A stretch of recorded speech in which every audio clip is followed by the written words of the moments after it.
I was so when I first saw this trailer, I never really read any Moon Knight. And then we talked about it the other day, and I was like, I really want to read it because it looks cool. It's a bootleg Batman with mental problems. Well, yeah, I guess so. Like, but he's like what I've noticed about Moon Knight is that he is Batman if he took out all the stops. Like Moon Knight, and that he does not give a shit about anyone. He is brutal. He is like unforgiving in how he like pursues So he's justice. all this in a mask. Okay. I'm interested. I really am interested to see how it translates to screen though, because again, I read the first book of the 2006 run, which it's awesome, but that shit is dark, and again, it's brutal. Like the amount of like violence in that, like I don't know how they're going to bring it to the screen in a way that might capture like how fucked up and how much of an anti-hero he really is. I mean, because from what I gather too, like his history with like the Avengers, and he even makes a joke of it in the first run there, or in the first couple. You're reading the Finch one, right? I saw screen caps from you about that. Yeah, he even jokes about how like they didn't like his methods, so they sent him to the D team or the B team, West Coast Avengers, which I thought was pretty funny. That's weird. That's a joke team, and that I don't see him fitting in there at all. Right. So it was just interesting to see like he realizes how like messed up he is, and I love Oscar Isaac. I think he's a great actor. I didn't particularly care for his portrayal of Apocalypse, but well, no, it's that Singer's version, which was terrible. Yeah. And Oscar Isaac, I think, is overrated, honestly. So here's the thing, in Space Time, it's a bit too dark for Marvel's family-friendly stuff. I think this might be the beginning of like the Midnight Suns. But yeah, I definitely agree that he is way dark for the current Marvel meta. Like the new Marvel meta. Let me finish. Sorry, I just want to cut you off real quick. Disney just acquired and brought over the Netflix Marvel stuff. They did, and that stuff was dark as hell. So Who knows what the hell they're planning right now? Well, and here's the thing: it seems very obvious to me that Marvel is planning a Young Avengers like run. That seems like with all the movies that have come out recently, Young Avengers seems like it's pretty much in the pipeline. Midnight Suns looks like it's in the pipeline now with Moon Knight. They're talking about Blade. Ghost Rider has been talked about recently. Moon Knight was not in Midnight Suns. I thought he was. No, he was not. Why did he could fit? He could fit within the story construct. Oh yeah, sure, based off of his backstory. But yeah. So for those that don't know who Moon Knight is Marc Spector. And Marc Spector in the canon is a mercenary that gets double crossed in Egypt and ends up kind of on death's door, and ends up crawling into a temple, an ancient temple, and making a deal with the Egyptian god Khonshu to become his avatar.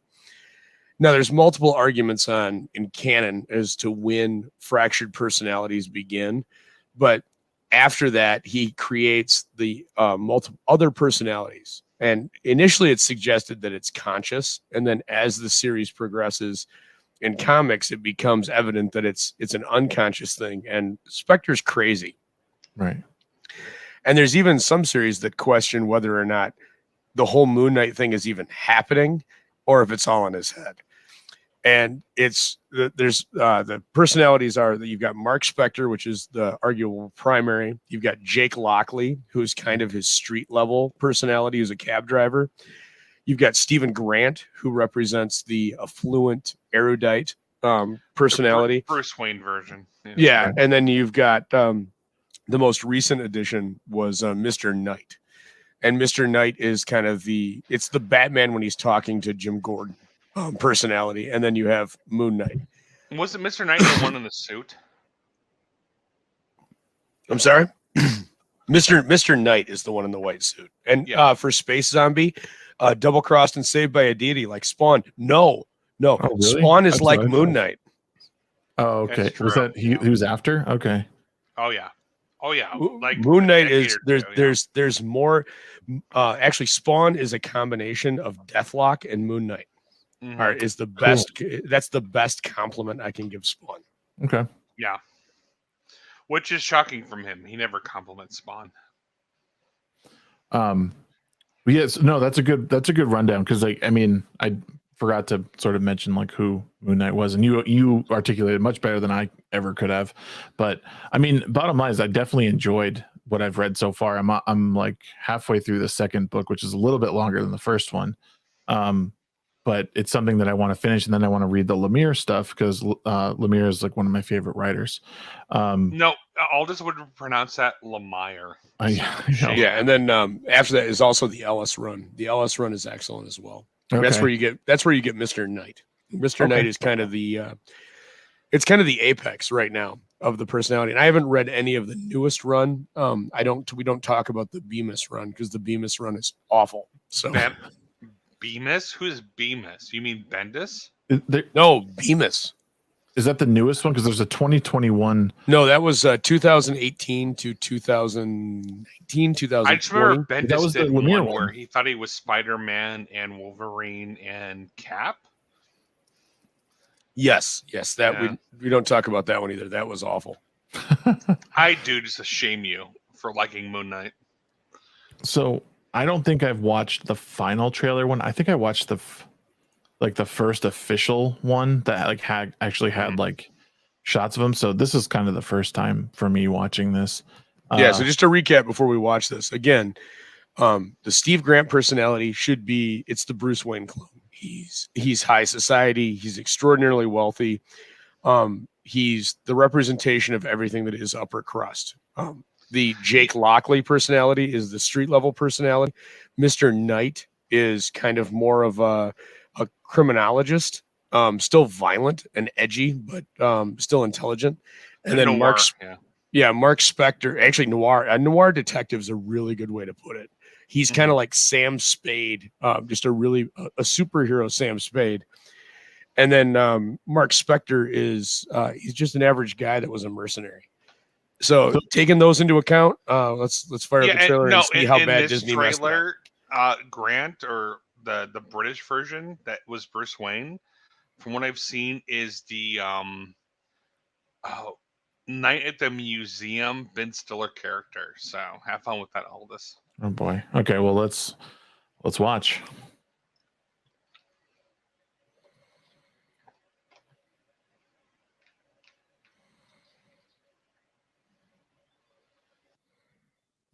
So it already looks like they've abandoned the mercenary part of this, and it looks like he's like an archaeologist exploring Egyptian pyramids. What's that? You're not shit! showing. I'm sorry, guys. Let me rewind here. I apologize. I'm just getting ahead of myself. Boomer. Totally, dude. Totally. I suck at this Space stuff. Zombie, shame him immensely. I'm losing it. I have a sleeping disorder. So that's where I stopped it, basically saying like that it doesn't look like it has anything to do with him being a mercenary. And honestly, Oscar Isaac does not strike me as a military kind of a personality anyway. So like, no, you get little glimpses. Marc Spector, from what I remember seeing, is an aspect in his brain. Stephen Grant, or whatever his name is the primary right now. But you see that kind of hard edge and other things in weird little flashes. So, but right, yeah, again, he's some low end museum like security curator person. So. Right, and the important thing too about Spector is Marc Spector's not meant to be anybody that's physically imposing. There's nothing threatening about Spector. Spector is literally the everyman, in every regard. He just happens to be a mercenary. He's good at what he does. He's a CIA asset and everything, but he's just a guy. He's not exceptional. He's not, there's nothing noteworthy about him. He's mildly talented, and that's it. Stephen Grant again is the epitomization of every positive quality of Bruce Wayne within the upper crust world. Okay. It was a personality that gained wealth and funded what the other personalities in Moon Knight did. Right. But By I don't using, actually remember Moon Knight ever being supernatural. No. Moon Knight was supernatural from early on in the, not Fist of Khonshu is where he starts becoming, which is one of the minis that comes, I think, between volume 2 and 3. Maybe it's volume 2. It might be volume 2. Good. I'll tell the difference between life and dream. Yeah. What's wrong with you, Mark? Why did you call me Mark? It must be very difficult. Voice. So the guy we're seeing here is, so the guy with the British accent is Stephen Grant. Is that where we're, okay? It appears that they've taken the Stephen Grant persona, which should be the appositions of every positive aspect of Bruce Wayne. Very outgoing, very gregarious. People like him. He's a high society. Yeah. They seem to have completely destroyed that and made him kind of a bumbling fool of some kind of an archaeologist or a museum person, and very confused. And these are all aspects that you don't see. I don't necessarily agree with that. I think the flashes of the archaeology is from the Marc Spector personality, because it's cut weird. But I don't get the fact that Stephen Grant is anything but kind of a moderately posh museum, low-end security guard or somebody who's involved. He's not high society. He's not highfalutin. But the flashes of the archaeology to me are Marc Spector's memories. So, yeah, like when he's laying in bed there, that doesn't seem to be this character, Stephen Grant. It looks like it's Marc Spector. He's playing with the Rubik's Cube or whatever. So yeah, because he seems and maybe that's him like aware that he's going crazy or something.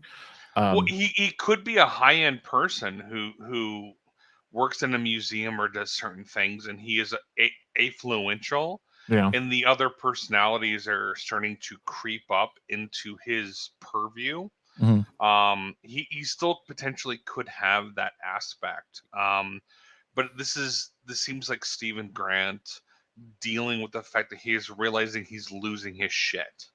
And he becomes aware of Marc Spector, which is the, I think, primary personality, and Moon Knight. Seems like it, yeah.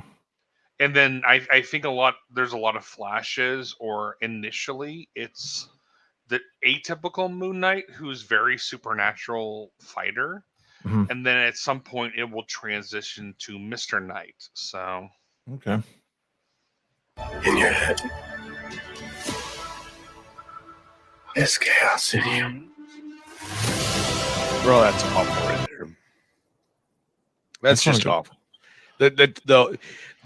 The mummy wrapping suit thing is just it makes that's current Disney Marvel, which everyone has to have the weird suits that form over them. They started with Iron Man, and they did it with Spider-Man, but then Spider-Man actually moved away from it. But right now the scene that you have frozen right here, this is exciting because the guy in the center screen, that's Khonshu.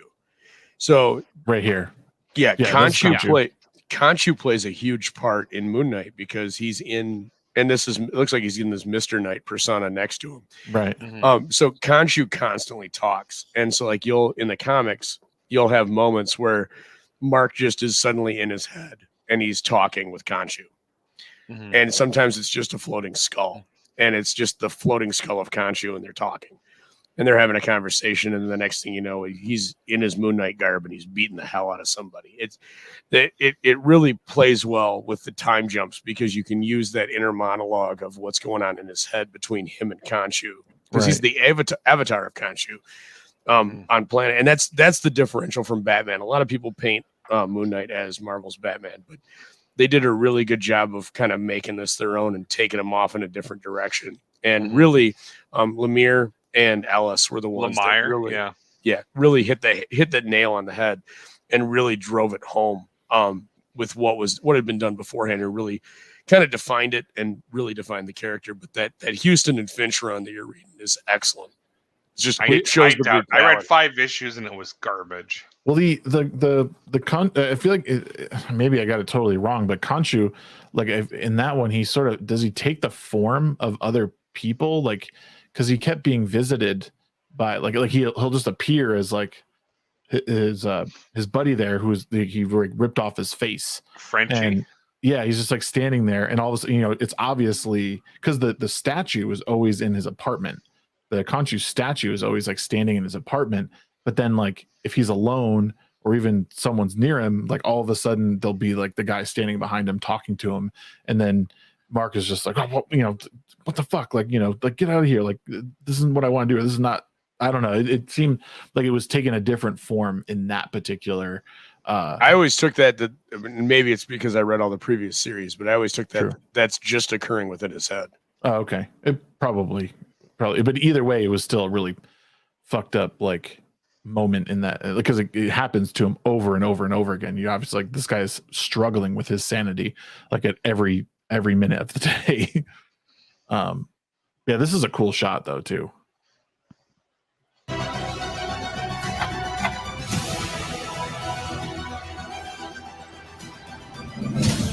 So who's Ethan Hawke playing? I think his brother. I think I had heard. Also, probably no more backstory shit. It's probably recent. I believe Ethan Hawke is playing Harrow, which is a minor bad guy character. Yeah. Okay. Not. I don't know. I'm trying to think of how to describe it. I could, if you talk within the context of the story, I'm not sure how they're going to bring him in, because they've already changed so much just without doing the story linearly. But there's aspects of his background that come into play if you're going to do Harrow, of Marc Spector's background. Okay. I just don't. I'll tell you, like, I can already tell you I don't like Ethan Hawke in this role, and he doesn't even have to do anything. I feel like Ethan is really good at very specific things, and I don't know that he's gonna handle this role well. And I don't even necessarily need to know what character he's playing.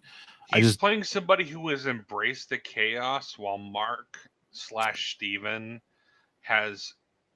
is fighting the chaos. Yeah, see, he just does not come off as the I don't know if it's if he has the acting prowess, if that's what I'm thinking of. How dare you? He was great in the weird new version of Hamlet that came out like 20 years ago. You know what? But that's actually Hawke was really good in oh man, I can't remember the name of it, but it was an adaptation of a Philip K. Dick novel. That was really good. And he was good in Gattaca, which also I think was 20 years ago. But no, Hawke is good. But I don't know what they're doing with him in this. But he is a good actor. If they're doing Harrow, Sinister, which nobody watched. Harrow's a super minor character. He didn't show up that often. Man, I'm trying to think now. I think he's from the Marc Spector run, but I'm not. Now I want to. You're going to have to say creators, not Marc Spector run. Nobody knows what that is. No, Marc Spector Moon Knight. It's an actual run. It's volume 2 or 3 of the actual series. But he's a minor character, so it'll be interesting to see how they play it. It's real minor though. It's not a traditional. It's not like any of his standard ones, whether it's the Sun King or like Voodoo Man or something like that. Okay.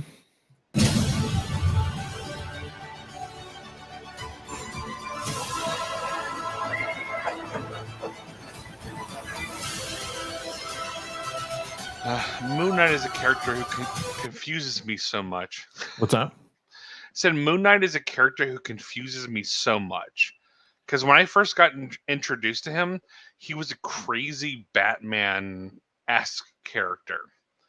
And then he was supernatural, and then he was crazy, and then he was supernatural, and then he was crazy. So I've been curious how Aldous feels about this, because it leans heavily into the supernatural. So Well, it should be always left. If you're going to do Moon Knight right, you're going to watch Moon Knight, and whether you do it as a POV through Marc Spector's eyes, but you need to show that Mark, especially early on, is like he has no foundation of reality, and the way you need to play that off is like you're not even sure as the viewer if what you're seeing is real or dream, and that's going to be that's a really delicate dance to have, and not to continually shit on Disney here, but I don't think Disney has one writer in their bullpen that would be capable of even attempting that. Well, for one, Steven seems to be the main character. Well, that could be just a ruse, right? You're going to throw that out, and then you're going to reveal that he's actually just on as one of his little stints as. It's hard to tell because we see Mr. Knight, so I don't know what the fuck they're going to do with this one. But Steven seems to be set up as the protagonist, who has Mark as the personality who existed that went away, but still talks to him and influences him. Right. And he seems to be very supernatural.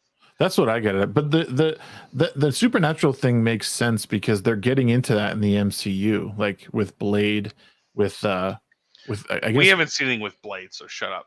Yeah, but like it's coming. I mean, he was basically the post-credit scene of, well, it was Black Knight, and it wasn't Blade talking to him essentially at the end of Eternals. Never saw it. Oh well, I think at the very wow. I'm more interested. Can we just change the entire context of the show and just talk about the fact that you watched Eternals? Yeah, that's a fair point. I had nothing to do at work one day, and I was like, I'm just gonna put this on in the background. I didn't watch every. So there wasn't like a Western classic book laying around. There wasn't like an old movie, an old movie that was of quality that you could watch, something that had cultural significance. No, you went. You know what I want to watch? I want to see how bad Disney bastardized. Listen, when you're so, I'm going to say emotionally invested, when you have so much time like sunken into these movies, like at some point it's like, you just have to do it. Like The Walking Dead, there's no reason I shouldn't just finish it. I'm like 1.5 seasons away from finishing. No, I disagree with that. Why? How much? Hold on. Eternals does not fit in anywhere in the MCU. I'm sorry. Well, no, I understand. I'm going to watch season 7, which is shit, of Walking Dead. Eternals is such a weird side thing that's not connected. It's meant to set up like phase 5, right? Or whatever phase they're on. They're setting up the next phase. They do it poorly. They don't. How is he gayer than me? Listen. I'm not saying that. Listen to me, you guys, before you pass judgment. Too late. I'm not singing the Eternals praise. Like if you want to talk about the Eternals, I'll shit on it all day. I'll watch it to fight with you about it. It was an awful movie. Or not awful. It was really bad. There's a couple scenes where I was like, ooh, this is cool. But for the most part, I was like, what's going on? I didn't care about anything that was going on. The conflicts, whatever villains they were trying to set up, I don't care about them. I'm not afraid of them. I want you to push this just to make Aldous watch it so I can know he suffered through it. But all I was saying was at the second post-credit scene, they set up Black Knight, and I think like when he's like, Blade is the one who talks to him off screen. You don't see his face, but I'm pretty sure it's Mahershala Ali that says, I forget what he says to him. But anyway, Black Knight what I'm saying, in the Morbius stuff, like all this stuff is leaning towards like the supernatural side of things, the darker like side of Marvel, which is cool. Like I think they could do great things. I mean, the Punisher was great, Daredevil was great. I enjoyed Jessica Jones, just not. Well, yeah, but what I'm saying is now they're in the Jessica fold. Jones was good. Purple Man, they actually did a decent job with, other than he wasn't purple. So. No, I know. Like I said, I enjoyed it not as much as the other ones, and I liked the first season of Luke Cage. I thought the first season. Oh my God, Cage was terrible. Jesus, man. I'm sorry. Before we continue, Shags, no, I have to ask: do you have a closed head injury? I might actually. I did get dropped on my head as a kid, so it might not fully be. And he doesn't know, but I actually went to his home and did it to him recently too. So that's why I lost a day. Okay. Yeah. Anyways, since we're so far off of that, I think that there's a real reason that we're seeing the supernatural side of these things, and obviously they're playing like the whole mental illness part of Moon Knight as well. Like the guy, Well, that was a clearly big has part issues. of Moon Knight. So. Yeah. So I mean, they're bringing that into the fold, but the supernatural stuff seems to be a point they're driving home with all the new stuff, multiverse stuff, and all that. So, well, I think it'd be fun to do if they would have reframed this a little bit different and just kind of do the Moon Knight story and then show kind of Mark losing it, and he has Khonshu talking to him, and he goes through all the personalities. I mean, really, that offers a hell of a possibility because you could do multiple seasons, and then if you ever wanted to end it and make all of it non-canon, you just have him wake up and he's in a sanitarium, and you kind of hint at the Bendis run, and he just kind of wakes up and the doctor's standing there going, "And who were you today, Captain America again?" And then it just fades to black. That'd be cool. I think that is an invitation, Shags, for you to strong arm Aldous into doing a weekly Moon Knight review. I'm down to do it. I mean, I don't know when's this. This one starts soon, doesn't it? Doesn't Moon Knight start soon? I think this starts at the end of the month. I've talked to him about doing these. I don't want to cover negative shit, but if it's on your I'm not going to have anything. You'll Look, probably from the preview, we're only a minute in. There's still 30 seconds. I'm a Moon Knight fan. I've been a Moon Knight fan for 20 plus years. Simp. I'm never. Yeah, I'm a simp for back issues. Ooh. I don't have anything positive to say about this series. It doesn't look like it's going to be faithful to the character or even enjoyable. It looks like they're kind of doing their own That take. is good content because you are a surly old get off my lawn fuck. Well, let's get through the next 36 seconds, and we'll see what else we think.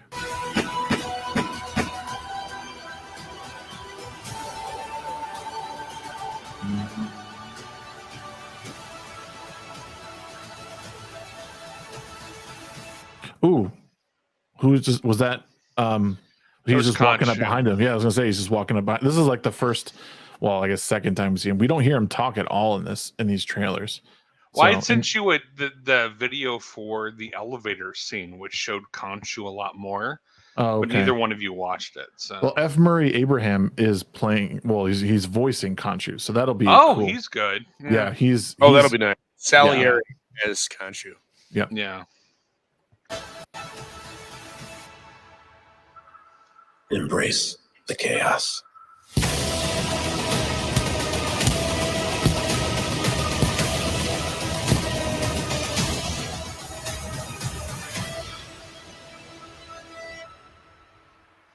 So, okay, what I'll say real quick before I let you guys go off the chain is that I think this trailer does a really poor job at illustrating who this character is and what we have to expect. I think for these characters that are, I don't want to say they're lesser known, but because they're lesser known to me necessarily, but I don't know, like in the broader, like when you're these movies classically, I feel like have been meant to attract new people to them, right? Like the MCU stuff, like you want to be faithful enough to pull in the generational fans of like Iron Man, Captain America, and all that.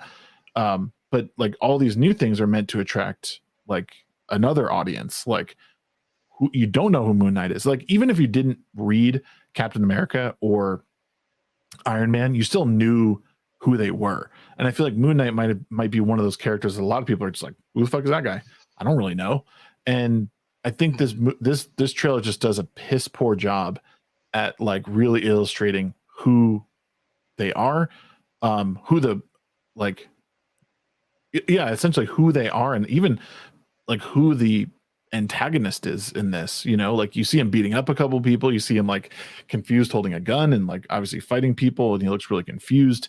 And you see Ethan Hawke, and he looks like he could be like someone who's he looks like a kind of a cult leader or something, you know, like the way he's dressed and his weird like nappy hair, or not nappy hair, his weird like straight hair. So I don't know. Kurt Cobain hair, yeah. Right. It just seems like a really weird trailer. Thank you for tuning in to watch a clip from my show, The Midnight Oil. The show premieres every Friday night, 9 p.m. Mountain Standard Time, where we talk about comics, movies, movie trailers, all bunch of nerd culture. If you enjoyed what you saw, please hit the subscribe button below and give us a like. Let us know you love us. Be sure to follow me on my other social media at the Shagsworth on Twitter and on Twitch. And if you feel like you want to support the show, head on over to ko-fi.com/theshagsworth. Have a great evening. See you next time.